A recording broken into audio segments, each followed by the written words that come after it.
exciting and really dangerous at some level we weren't sure about. It was a tough going getting the picture made and finished. They told us, you know, that we have to stop working on this movie, and it never ever happened to me before. So I knew that money was coming in cash and paper bags and, you know, like crazy stuff. Oh, and he had to go to the hospital. And I thought, oh, I hope his arm's not broken. Thank God his arm wasn't broken. One was killed and the other went to prison, I think. I said, well, hang on, what's going on here?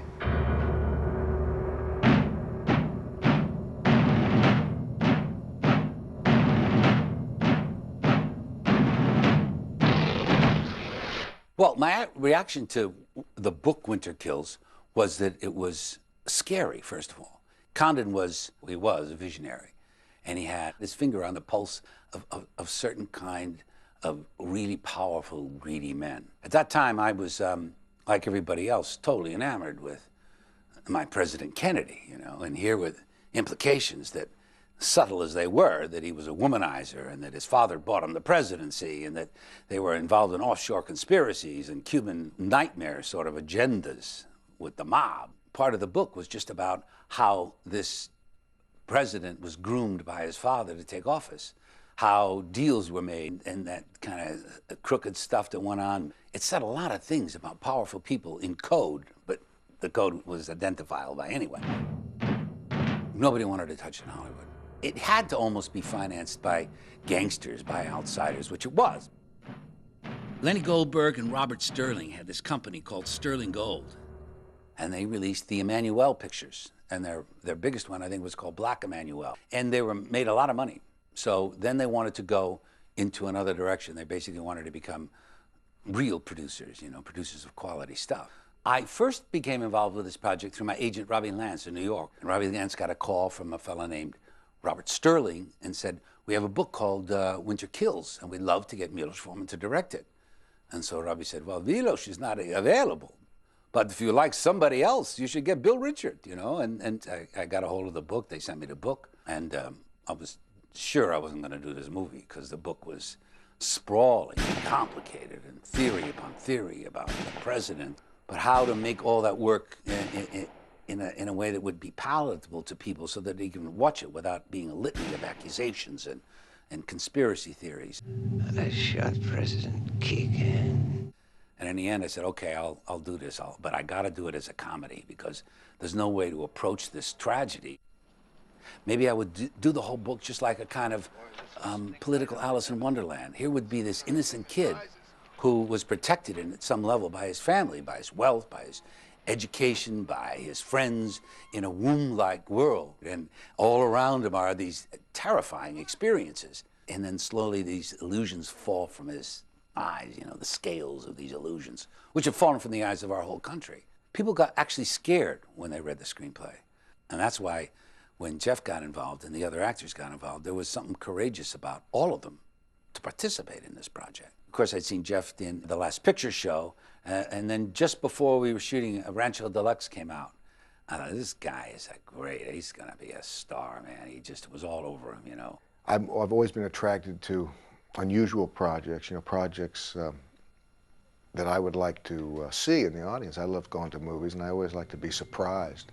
And Winter Kills was a movie like that, where I didn't know what was going to happen next. And plus, it was based on something that really happened, and it had a lot of spin to it.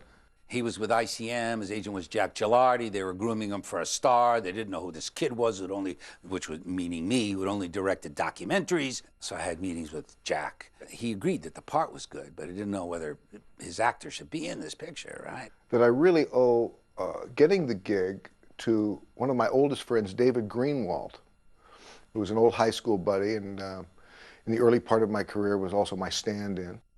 Later on, I put him in the movie. You can see him in the movie. Anyway, I met David at a party and started telling him about the project. And I said, oh, well, you got to tell him how it's going to be. And plus, you know, I'm living near Jeff. And he said, really? I said, yeah. And so, because one of the things I did is I rented an apartment in Malibu to say that I was near Jeff so he could just stop, which is, I can't believe I did this stuff now that I think about it. And I had just finished, or maybe I was in the midst of doing the remake of King Kong. And Bill pitched me this movie Winter Kills, and he said, "This can be your Kong. You'll be Kong. It'll be like your Kong when you do this movie." Well, then we went from my apartment and we went to a coffee shop on PCH. And so we were going to look through the screenplay. So we started reading the screenplay. And we come to the part where John Huston says, "What do you think these girls are doing under this blanket, son? I don't know, Pa. Think they're playing with my nuts?" and I'm reading this, and Jeff is laughing. And then all of a sudden we realized that the whole restaurant was laughing. And then some people started to applaud. And I said, "See, Jeff, that's only the beginning, man. If they're clapping in the coffee shop, they'll be clapping in the theaters." And of course, another thing that attracted me was this cast that Bill was going to assemble. And you know, at first when he told me his idea of who he was, I said, "Oh yeah, well that's great. You know, you're good luck. You're a first-time director and fine." And Paul Kohner, who was John Huston's agent, wanted nothing to do with it. So there was a woman in the agency named Maggie Abbott, and she thought it was wonderful. She said, "It doesn't matter what they say. I'm sending it to John. He should read it." And so John read it, and apparently Huston had the same opinions of Joseph Kennedy that Richard Condon did. Word came back that John loved the script. He would love to be part of it. So I went down and I met with him first time in San Diego in a hotel suite where he was shooting a movie. And all I remember is that when I walked in, I said, "How you doing? This is John." And John just stood up with a growl. "How do you do, Mr. Richert? It's very nice to meet you. And I enjoyed your screenplay very much." I said, "Oh, geez, thanks, John. I was, you know, from you, that's wonderful." And he said, "Oh, it's a piece of work." He said, and I knew some of the players, so I think we could have a very good time with this. It could be a very fine project." And then he would come by, he said, "John Huston said yes. We've got John Huston." I said, "You're kidding me." He said, "No, no." A couple of days would pass and he goes, "Well, Elizabeth Taylor's on." I said, "Come on." Toshiro Mifune, he said yes. I couldn't believe it. And sooner or later, I guess he agreed to do it because he did it. When you think about it, for a first film, for a guy to assemble the cast that was in Winter Kills was phenomenal. The first time I met Elizabeth Taylor was at the Beverly Hills Hotel. She was at one of the front rooms in one of the suites, and we move around the corner, and there is, in this room, is her husband, the Secretary of the Navy, John Warner, who's reading a newspaper. And she says, "Don't mind John." She said, he's not going to pay any attention to this conversation. He's just reading the paper. So here's John Warner, the Secretary of the Navy, reading the paper, and here's Elizabeth Taylor sitting in front of me and said, "So how do you see this character, and how do you see the movie?" And I said, "Well, you know, she's a mob lady, and she's kind of a pimp for the president." She said, "Oh, what a hoot." What a hoot. She said, "It really is a great mystery, isn't it?" I said, "Yeah." And John said, "It's probably true." And he lifted up the paper like that. I wanted to cast movie icons for each of these roles. If I could get the icon of each one of these characters so that the minute you see him, you know who he is. The minute you see Ralph Meeker, you know, he's a great B-movie, tough guy, detective, right? Handsome. Women loved him. But now here he is. He's a little bit older, and he's perfect for the role. How you been, Game Boy? Older and fatter, uglier, like you. I'd seen Eli Wallach in the Sergio Leone pictures and thought he'd be great as a gay cop. And I'd always loved watching Sterling Hayden. He was so powerful and larger than life. Hell, you know, if your old man didn't own him already, I might have bought him myself, except for his snotty personality. I wanted the best crew I could get, too. Veterans. I wanted to work with the oldest and most experienced men that I could find so I could learn from them. That was a real coup on Bill's part to get a master cinematographer like Vilmos Szigmond. He was fun to work with because he really loved films, and he loved the idea that he got me to shoot the movie. And you know, he had such a charming character that he could get to the movie anybody he wanted, you know, basically. Wow, Vilmos. He was fast, and yet at the same time gave you this lighting that was staggering, you know. They knew how to do both. I wanted to have all the colors in the movie to be really, really rich and a little bit mysterious, you know, where only certain things are lit, and there's a lot of shadows and there's a lot of character. And so as I was describing that to him, he said, Rembrandt, you want it to be like Rembrandt. You know, we had some interesting effects, you know, with Bob Boyle, who is a great production designer of all times in Hollywood. Oh, Vilmos and I have had a long history of working on several films. Again, I have to go back to this one and say this is the most delightful. He's an incredible designer, you know, who would do something out of nothing, you know, with not much money, and it would just look great, you know. Bob was, in a sense, a teacher that sometimes said I was teaching him. He was Hitchcock's production designer. We entered the project with the sense that the sky was the limit. We had no limitations. And everybody approached every problem that way. Anything I said to him, he would try, you know. And whatever I would envision, he would come up with. There was never a sense of, with Mr. Boyle, of any form of limits. I'm not talking budgetary. It was just, if you can think it, you can do it. You know, in the sense I described something before I would finish, he would have it. He would know what I want, and I would show up, and there it would be. This is the contract silo, Nick. Contracts, contracts, contracts. Agreements kept, agreements broken. Papers, papers, papers. The original budget of the film was around $6.5 million, which in those days was not a little amount. We had 5 or 6 of the biggest sound stages at MGM, so it was very spectacular. We've already taken care of the first one. You make the second hit. A kid named Willie Arnold. And who's the first? President Keegan. The first scene we shot on the movie was the one with Ralph Meeker, Eli Wallach. That was on the first time I'd ever been actually on sets, on a soundstage, practically. Bill came to me and saw this contrast viewing glass on my neck. He said, "What does that do?" I said, "Well, you know, I judge contrast, I judge the lighting with that. And, oh, can I see that?" So I gave it to him. And I remember looking around and everything was totally dark. I didn't know that that's supposed to be that way. That shows the highlights of the film, right? Looked through it and said, "But wow, this is too dark. Is this going to look that dark?" Yeah, and finally I said, "Vilmos," I said, if you're shooting it all this dark, nobody's going to see it. He said, "What?" I said, "Look how dark it is." He said, "Oh!" He's like, "Oh!" He said, "No. It's not a tool for you. It's a tool for me. So please, look to the camera. That's what's going to be on the screen." So they put me on this big Panavision camera, and they had the thing, and I guess I didn't want anybody to know just how little I knew. I'd never looked through a 35mm camera before, right? So now here I am, and you had these wheels, like you've seen all the wheels on the camera, right? So now here I am doing like this. Well, I turned the wheels, and I spun the whole thing, so now it threw me right off. Oh my God. And everybody looked at Vilmos. Oh, Vilmos laughs, because Vilmos had a great laugh. I'm sure he still does, right? He's, oh. So that was quite a day, actually. I don't think I've ever been on a film in which everyone, from cast and crew, had such an emotional investment in the project. So everyone was having really an amazing experience on this film. It was a great energy on the set. They were all so supportive of Bill and what we were doing, and we're having so much fun. Bill was a kind of a binding force. There were a lot of other people we weren't sure of, but we were sure of Bill.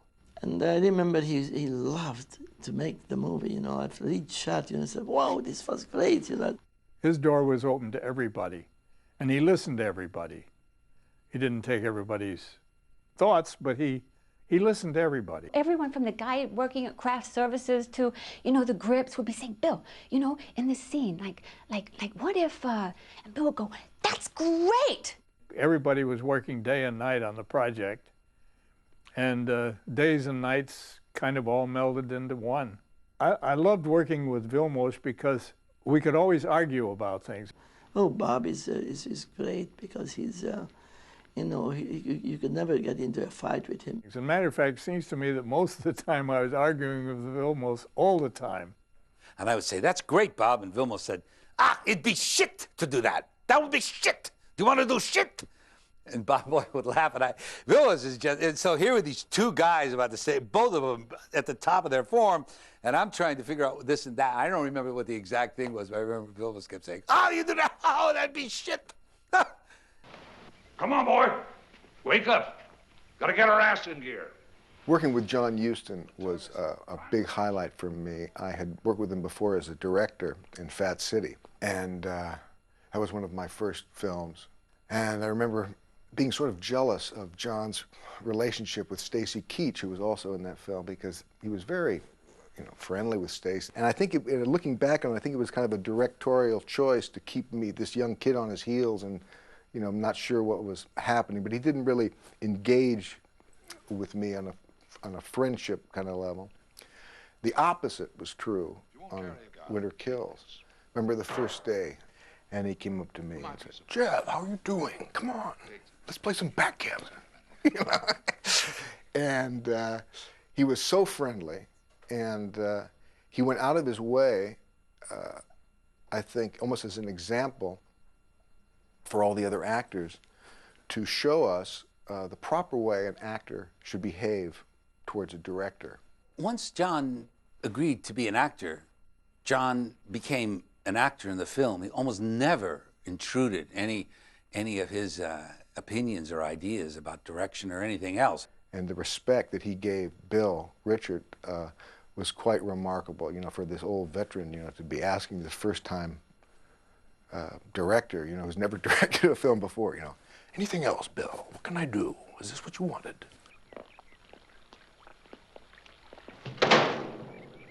I remember when Elizabeth Taylor came, and somebody said, "Now, this is the first time she's been back at this studio since National Velvet," they said, right?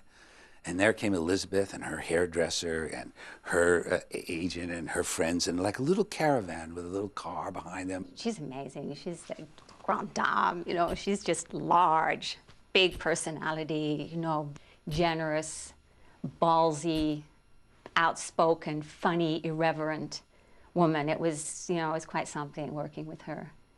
I was so happy to work with Elizabeth Taylor because I admired her work so much, and I thought that she was so beautiful. And she showed up actually, and I was actually so depressed to see her in real life at that time. She was overweight and she didn't look good at all. And I said, my God, what am I going to do with this famous star, to make her look good? And I immediately called up Benavision. I said, I remember you guys saying at one time that you had actually a lens which reduces the width of the picture. Everybody can look thinner than actually they are. They had to search for that lens for like a week. And finally they found it and sent it to me. But the dailies looked so terrific. She looked like when she was glamorous, like 5 years ago or something like that. And the laboratory people who worked with me said, "What did you do to her? She looks so great. I mean, we saw a picture of her last week, and she didn't look like great." And I told them, I said, "Oh my God, you devil!" And they actually called me from that time. They called me Dr. Szigmond. Toshiro Mifune was actually the suggestion of Ross Brown, who was the casting director when we were going through the whole list of people, and he was saying, I said, "Oh, you think we can get Toshiro Mifune?" To be working with him was so terrific, All right, Keith. It's the same. Always the same. He was playing my houseboy, the guy who was my servant and my waiter. And he did it with such dignity. It was like having a king for a houseboy. Couldn't speak any English at the time, or very, very little. And he learned all his lines phonetically. So he gave a rather, peculiar line readings. Actually, that's not something I would say. But he was wonderful to work with. They will run you dizzy. They will pile falsehood on top of falsehood until you can't tell a lie from the truth, and you won't even want to. Ah, God, Richard Boone, he was Paladin. Have gun will travel. I mean, as an actor, he's always stood out.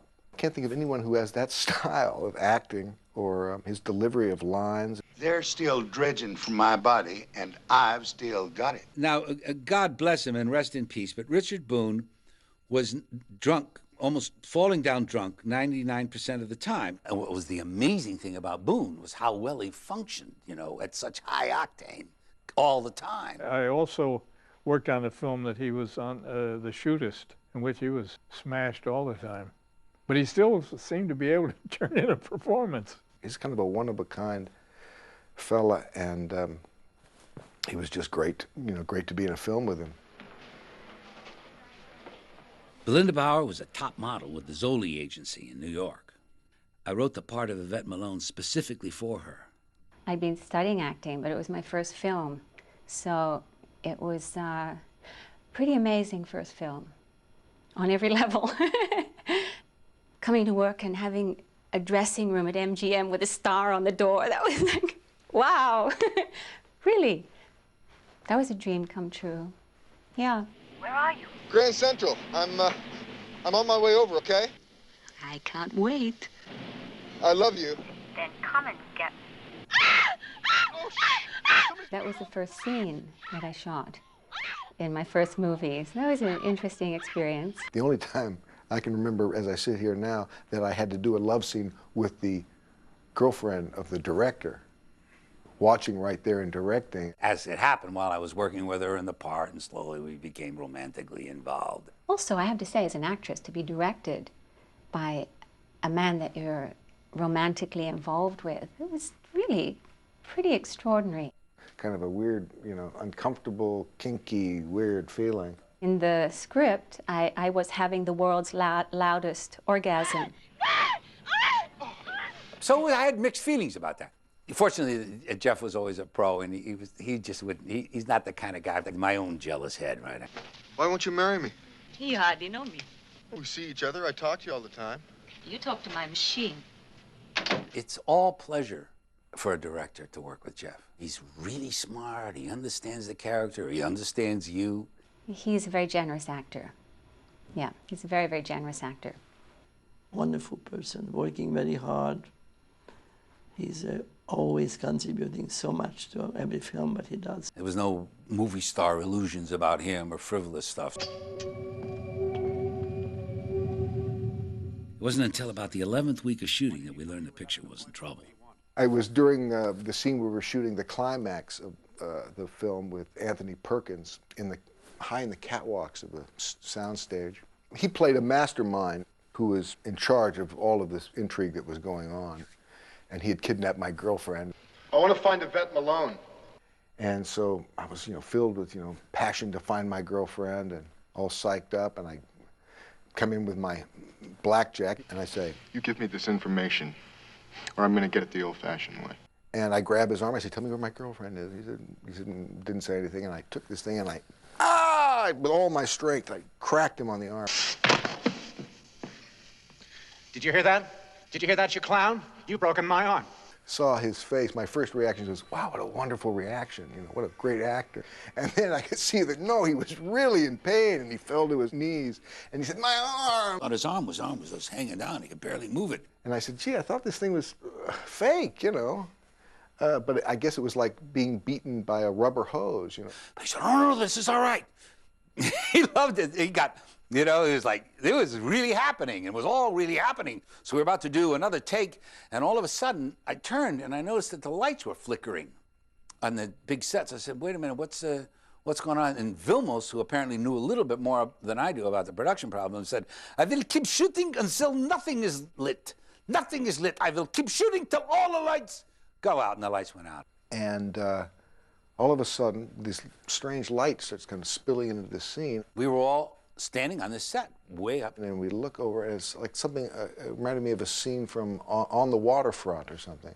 The big stage doors open up, and here come these union guys in with the big coats and hats, and they say, get down off there. Yeah, you, get down.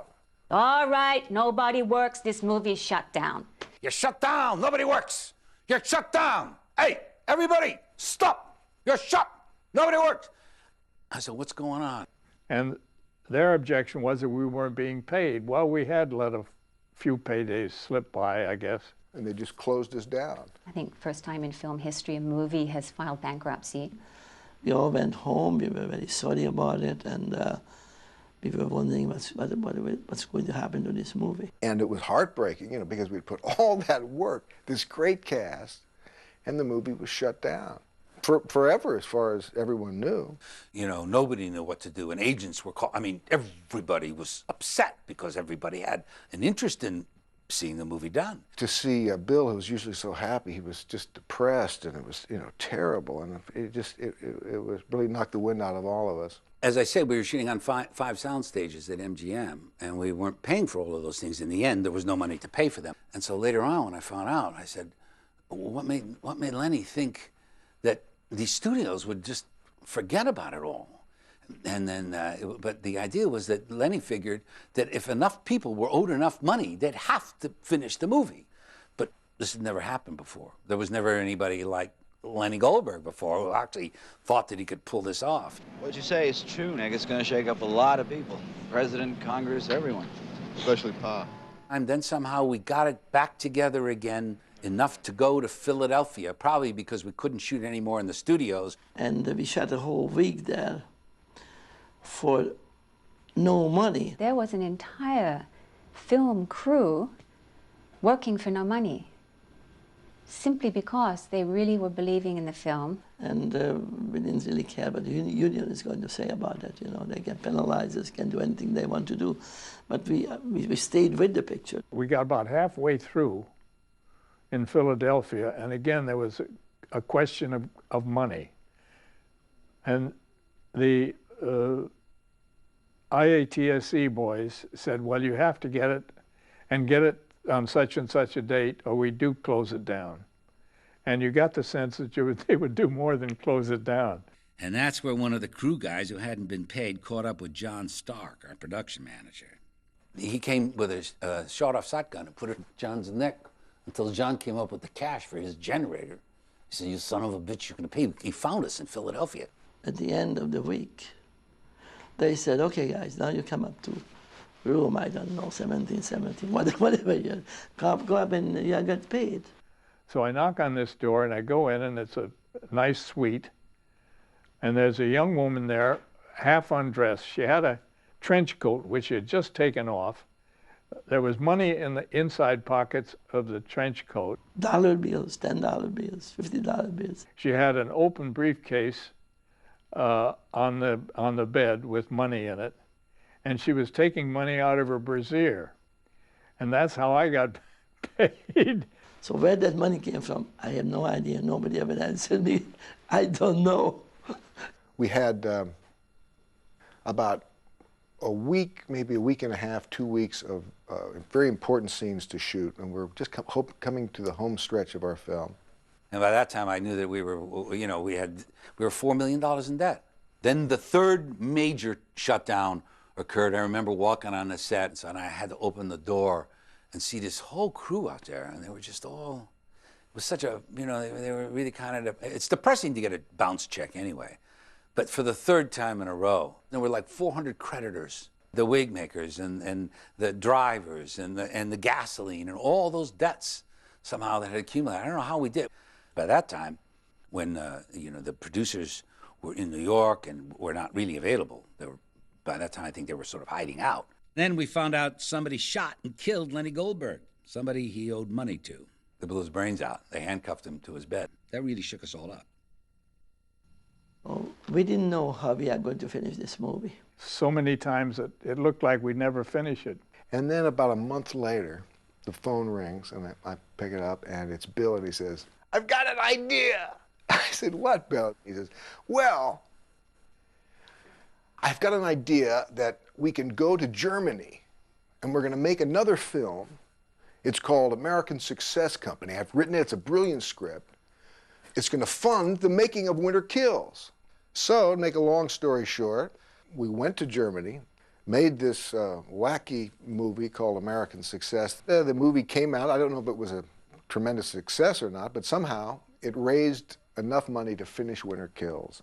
They got the film out of bankruptcy. So it turned out just as Bill said it would. It was amazing. Contacting the same crew was easy. They all wanted to finish it. The whole company had become your family. So they were there with their heart. They were caught in the passion and the love of filmmaking. Vilmos was not able to come back. It was only because he was shooting another movie, so we had another guy, was John Bailey, which wasn't bad either. John Bailey was available when I was not available. He knew the picture because he was my operator all the way through through Winter Kills. And so it was a good choice, actually, to have him go and finish the picture for Bill. So, after a 2-year hiatus, we all got back together to shoot the Oklahoma sequences in Northern California, the scenes with Sterling Hayden. We got there on that morning, and the sky was just bright blue. And I was walking, as directors, you know, with my coffee and walking around, just checking everything out. And there I looked up, and then there on this hill was Sterling marching. And I remember just turning away from Sterling and looking right over here, and there was this cloud that was coming like fog. So now suddenly we're in these tents that were being put up, and people were drinking coffee, and we were just huddled together, this entire crew. And Sterling was stuck in his trailer because the rain was coming so down, and it was mud. So I stepped out, and there I was, from my safety of this little place, we were all standing, and now I'm in the mud. And then I walked up where I'd just seen Sterling Hayden a few hours before, and I walked up this mountain, and the rain was pouring. This is a true story. The rain's pouring right down, and I got to the top, and I said, "You son of a bitch! You can't do this to me!" I said, "I've been waiting 2 years for this shot." I said, I got a crew here. I got tanks I'm never going to get again. We're never going to get the money again, and you just can't do this to me. God damn it. So I went back down, and I stood back, and I said, "Mr. Bailey," I said, "get everybody ready to shoot." I said, in an hour, we're going to have that shot. And I was just, you know, what else are you going to do? Stand around? But within like 20, 30 minutes, all of a sudden, the sky started to open up. And then the light started to come through. And it was almost sunlight. And everybody was ready. And then we got the tanks, and the car came. We got Jeff, and he got out of the car. We did the scene, and then the whole thing closed up again. And it rained for 3 days. Even though we were back on our feet again, money was still tight. We had to cut some scenes and simplify a lot of others. Finally, it came time to shoot the climax, and that was really the only time John Huston gave me advice as a director. God, son, it must have been the milkman after all, because you sure as hell ain't no part of me. We were running out of time, and I was trying to choreograph a gunfight, and I wasn't quite sure how to make it work. And John said, "Well, what if you did this, Bill?" And within a flash, this guy who was so old went, "Come over, show me this." And Boone comes over here, takes the gun like this, and this, and this, and this, and this, and this. And I said, "What do you think?" I said, "Oh, that's great." And he went back, and there he was back in character. He was Paul once again. Bill, there the next one's up. Then one day it was all done. You know, thank God we finished the whole thing. There were a few things we'd like to have finished better, but it did get finished. Once it was done, there were a lot of people who understood, and a lot of people who didn't understand it, too. When the film opened in New York, and there were lines to see the film, it was very well received. And then all of a sudden, this incredible review came out from Vincent Canby, and then at the New York Times, and then all of a sudden these other reviews from the biggest critics. I mean, the New Yorker gave it such a rave review. The critic, Brendan Gills, came. He said, I wasn't sure I understood it the first time. I just remember reading it. He said, so I went back in and I saw the movie all over again. And he said, it was like listening to some marvelous, entertaining, drunken storyteller, which is probably, you know. But the guys from AFCO Embassy said, they're coming out of the theaters in the West Coast and they're telling people not to go in. It's not really in the best interest of Americans to watch a picture like this. When the people came out, they were incensed that some American filmmaker had defamed and slandered the President of the United States. And this French woman spit on me. I couldn't believe it. And I thought, wow. I probably would have negative feedback on the picture because, as you know, it is pretty controversial. If anybody saw it, I don't think anybody saw the picture, or maybe 10 people. I don't know. And then suddenly it was gone. It was pulled from all the theaters. It was like, oh no, here we go again. What is going on? What's going on here? Maybe it had such a short run because of its political nature. I'm not sure.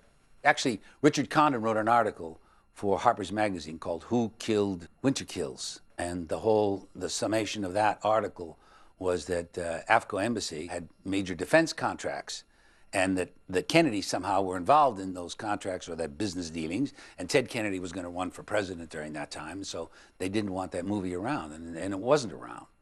It was abruptly pulled out. So once you start thinking conspiracy and connections, they're everywhere. Just the fact that it almost died and we completed it, that was the big high for this one.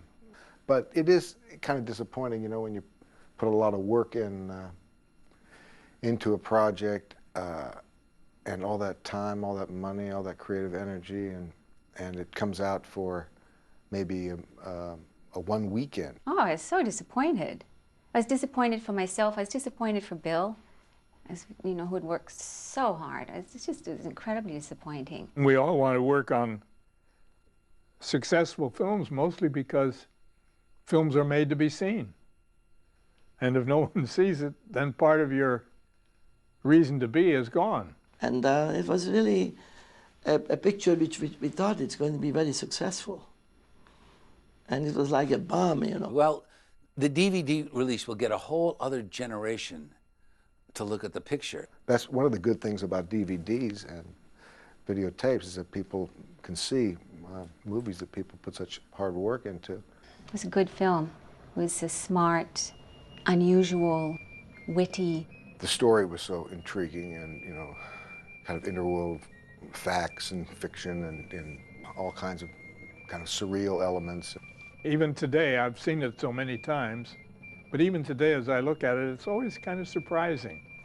I think there are very interesting things in the movie, and it's certainly it's a great film for the first director. Winter Kills was way before its time when it was released, in terms of what it was talking about. I have a movie that was moving around in time looking for a theater and the right audience, and now maybe it exists. In a sense, this generation is closer to the way I was then, because the absurdity that we all live with now, and it's everywhere. When I wrote the screenplay, it was a literal world.